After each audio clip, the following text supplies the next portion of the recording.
Hello all, welcome to foodie zone. இன்றைக்கி நம்ம சேனலில் காரசாரமான ஒரு பூண்டு குழம்பு எல்லாத்துக்குமே இதமாக இருக்கும். ரைஸு, இட்லி, சப்பாத்தி, தோசை. அது எப்படி செய்கிறதுன்னு பார்க்கலாமா? ஒரு கடாயில் 3-4 டேபிள் ஸ்பூன் எண்ணெய் ஊற்றி கடுகு வெந்தயம் பொரிஞ்சதுக்கப்புறமா ஒரு வெங்காயத்தை கொஞ்சம் பொடியாக கட் பண்ணி இதை போட்டு நல்லா வதக்கி எடுத்துக்குங்க. இது வதக்கணுன்னு ஒரு 20-30 பல் பூண்டு அதுலேயே போட்டு அதே மாதிரி 20-30 பல் சின்ன வெங்காயத்தையும் போட்டு நல்லா வதக்கி எடுத்துக்குங்க. இந்த பச்சை வாசனை போய் ஓரளவுக்கு நல்லா பொரிஞ்சு வரணும், அந்த அளவுக்கு நல்லா வதக்கிக்குங்க.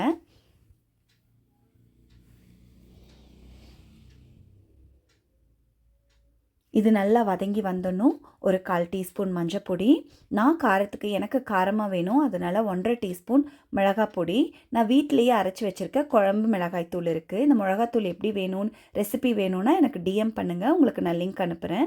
இது நல்லா பொரிஞ்சதுக்கப்புறமா 3-4 தக்காளியை நல்லா அரைச்சி அதோடவே சேர்த்துக்குங்க. சேர்த்து ஒரு 5-10 மினிட்ஸ் நல்லா கொதிக்க விட்டுருங்க. கொதித்து நல்லா வெந்து வந்துடும். எண்ணெய் தனியாக குழம்பு தனியாக பிரிஞ்சு வரும்போது, இந்த ஸ்டேஜ் வரும்போது புளி தண்ணி ஒரு 1/4 கப் 1/2 கப்பு புளி தண்ணி, உங்களுக்கு புளிப்பு தகுந்த மாதிரி புளி தண்ணி ஊற்றி நல்லா கொதிக்க வச்சுருங்க. திருப்பி ஒரு 5-10 மினிட்ஸ் நல்லா கொதித்து எண்ணெய் தனியாக குழம்பு தனியாக பிரிஞ்சு வந்ததுக்கப்புறமா உப்பு போட்டு தேவையான அளவுக்கு உப்பையும் போட்டு மூடி போட்டு வச்சிட்டிங்கன்னா நல்ல அட்டகாசமான ஒரு பூண்டு குழம்பு ரெடி ஆயிரும். இந்த குழம்பு நீங்கள் ஒரு வாரம் வச்சுக்கூடிய சாப்பிட்டுக்கலாம். ரொம்ப அருமையாக இருக்கும். எல்லாத்துக்குமே ஒரு இதமான சைட் டிஷ். குளிர்காலத்துலலாம் செஞ்சு வச்சு சாப்பிட்டிங்கன்னா சூப்பராக இருக்கும்.